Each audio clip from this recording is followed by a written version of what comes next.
कोल्हापूर जिल्ह्यातील वाडी रत्नागिरीतील ज्योतिबा देवस्थान हे अनेक भाविकांचे कुलदैवत असून त्याच्या दर्शनासाठी लाखो भाविक डोंगरावरती हजेरी लावतात. श्रींच्या दर्शनासाठी आलेल्या भाविकांची सेवा करणे ज्योतिबा पुजाऱ्यांचे परम कर्तव्य आहे.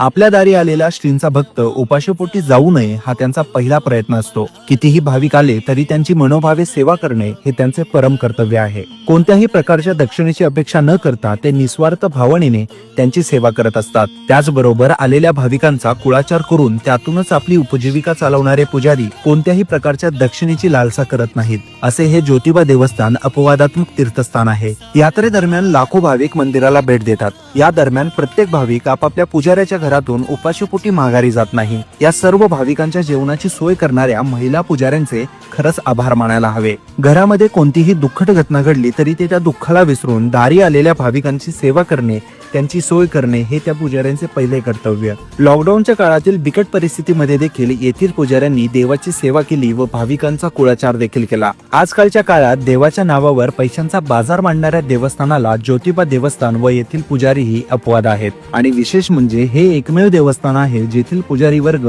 हे शासनाला देवस्थानातून वतनपट्टी भरतो.